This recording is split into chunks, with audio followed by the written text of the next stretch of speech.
How are you all doing today? Yeah. Thank you for coming to our extended concert called the Keyboard Concert Series, part of our bigger Maynard Memorial Concert Series. We're excited this year because there's a lot of interests of musicians coming over, sharing their music, and one of them is actually in front of us right now. So Ying Zhang and Runzibaya right here. We are also graced by the presence of a composer. Sawyer Gage is also right here with us today. Yes.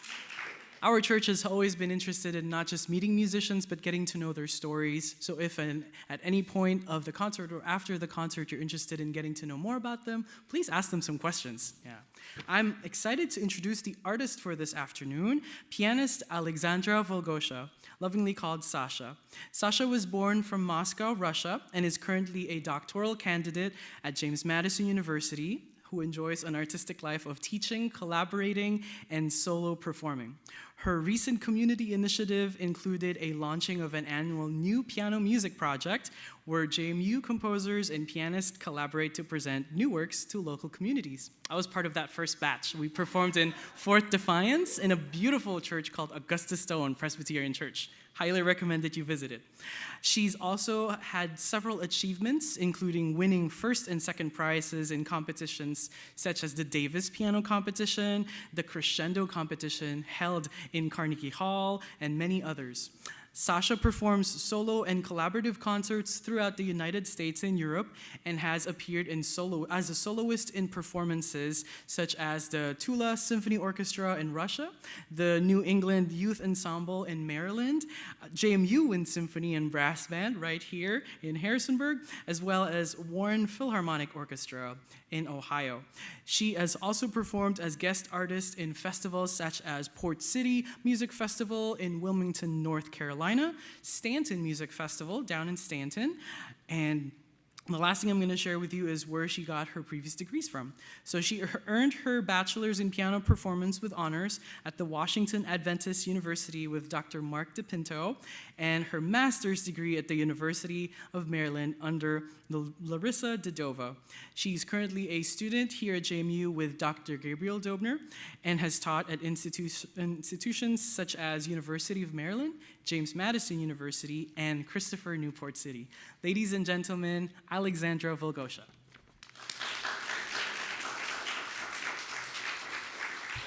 Thank you. It's a pleasure to be here tonight. And thank you, Enzo, for such a warm welcome.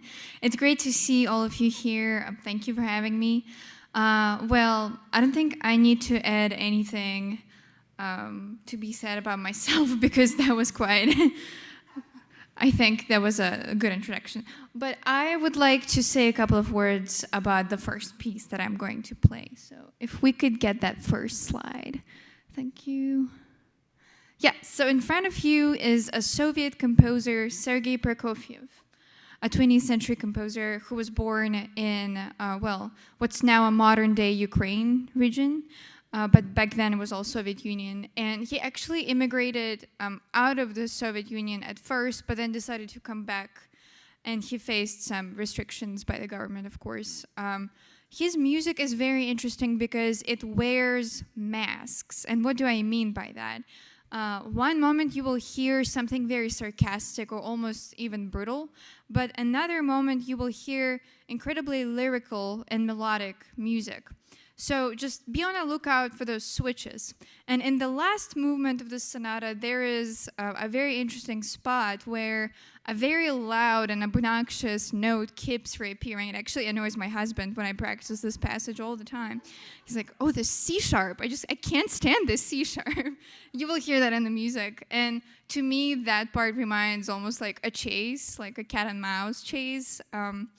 So there's a lot of fun in the music. There's unexpected beauty and sometimes some mystery and maybe a little bit even a scary quality to it. But I hope you enjoy the sonata. This is one of his earlier works where he's quite still inspired by composers of the past and looking back to the past to such composers as like Beethoven and Bach. So this is Sergei Prokofiev's Second Piano Sonata.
So quite a journey we went on in 4 movements. And I forgot to mention that this work specifically Prokofiev dedicated to a friend who passed away, unfortunately, who was also a brilliant musician. And you can see and hear some of that sadness in the music, especially second to last movement, where there's just a lot of heaviness in the sound. So that is why. But let's go on to something very different and I think lighter in character, personally. This is a contemporary work by one of the JMU composition faculty, and he actually just transitioned to his role as assistant dean, I'm quite sure, in the School of Arts and Performance, Music and Theater at JMU, and his name is Eric Ginnivan. And this piece is called Prelude, Hymn, and Snowfall. Prelude is a very popular genre by composers to compose in because it can be quite free, and I think this is one of the things that the composer enjoys about this genre. But as you can tell, there are parts to this piece. So the first part is a hymn, and actually a composer has religious background. He grew up in church, so this is where it kind of comes from. And maybe you will not hear it as a hymn, but when you look at the music, you can clearly see 4-part harmony. And if you open your Pew hymnal, you will see 4-part harmony as well. So I think this is why it's called hymn. And then there is a snowfall section in this piece too. So Dr. Ginnivan composed this piece with snowfall on the background in 2014. We had quite a winter this past year. You can probably recall all that snow and ice we got. My car was trapped personally, so thank goodness that's over, but who doesn't enjoy a very mild and beautiful snowfall? And this is what the middle section of the piece is about. There's a more regular pattern to that section in the left hand that represents just snow falling, but the right hand has more irregular and kind of sporadic patterns, and this represents a bird sitting on a bench of a tree, and when it flies away, snow kind of just falls, but not in a pattern, just kind of falls off the branch, and then that's that. So that's what you will hear in that middle section, and then the last section of the piece kind of combines both the hymn and the snowfall section. So I hope you enjoy it.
Okay, so sort of continuing the nature theme and the modern compositions theme, the next piece I commissioned to my husband, who is here today.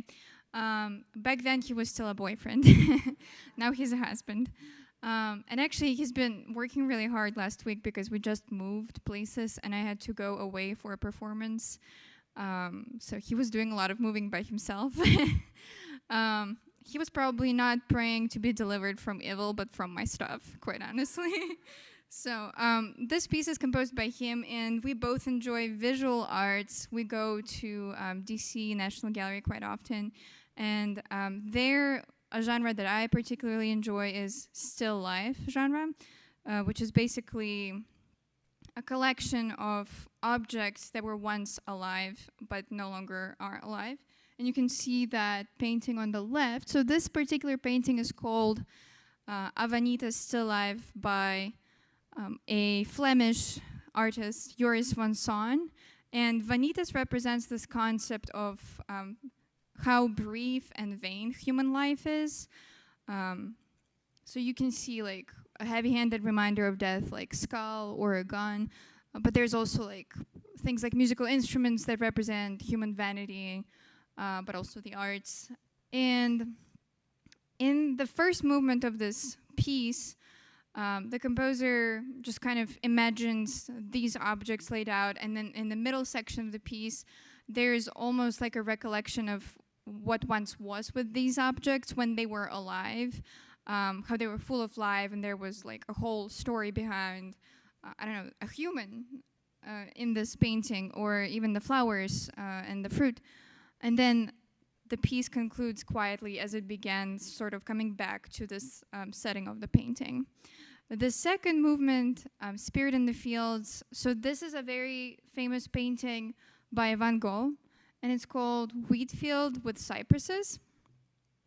You can see that there is the wind moving through the field. There's also the cypress trees, and actually in certain cultures, cypress trees represent this concept of grief and death. So this is kind of like continuing this dichotomy of life and death that we first come to know in the first movement or the first painting of the cycle. And kind of continuing this theme, the composer asked himself, what if there was like a free spirit moving within the field with the wind? And this is what you will hear in the piece, just kind of this like grand chords and a lot of runs that represent this like wind motion. So I hope you enjoy this piece.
Thank you. Another contemporary composition, a cycle of 24 preludes by a Ukrainian composer, Leonid Desetnikov. And they were inspired by folk tunes that came from a very specific region. It's called Bukovina. And if you can see, I know it's very small on the screen, but if you can see the map, there is an orange area that's between two countries, Romania and Ukraine. And this is where this region is located. And composer heard these beautiful folk songs and was inspired by them, so he decided to set them into these contemporary preludes for piano.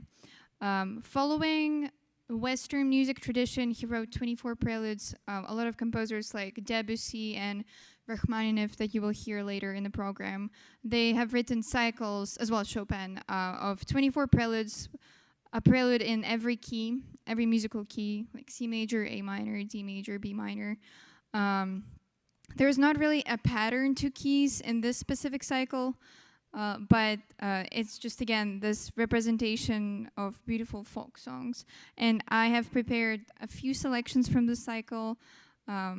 And I'm not going to tell you every name of every folk song that they're inspired by. You will probably not remember anyway.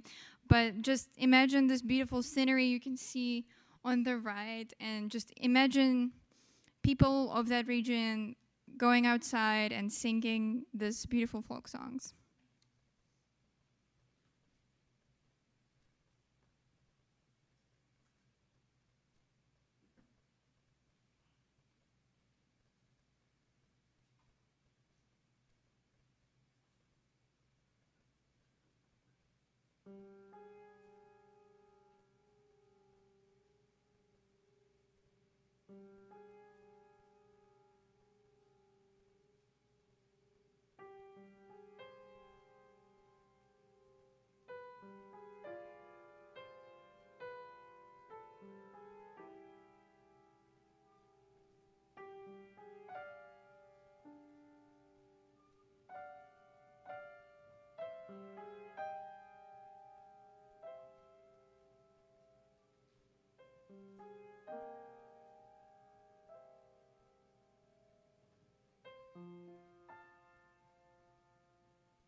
In that last folk song, the tremolo that you heard in the fingers, that was supposed to represent a flute, kind of just like flute improvising and then a person singing with a flute accompaniment.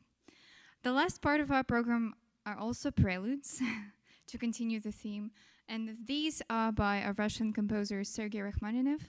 He immigrated later to the United States, and his grave is actually not very far from the New York City. This cycle of preludes, Opus 32, he wrote when he was still in Russia. And this is a cycle of 13 preludes. I will be playing 3 of them. This is one of my favorite composers. My husband is nodding his head because he knows, and there's just something different when I play this specific music, like something happens to me spiritually, I think. But I hope that that translates into my playing and that you will get to experience some of the beauty that this composer put into the music.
Isn't she magnificent? Sasha, thank you so much. Thank you for coming and inviting us to hear your music, and not only to celebrate the music from where you're from, but music that's right here at the heart of Shenandoah Valley. Thank you to Sawyer, and thank you to Professor Ginnivan for these wonderful pieces. I encourage you to continue exploring these musics and inviting you all to the next concert. The keyboard series is not done yet, but on August 30, we will have another pianist who has a specialty in French harpsichord playing, who will be taking us on a musical excursion to France, Austria, and Hungary. So Thomas Crouch is coming on August 30th at 2 p.m. Thank you for your support.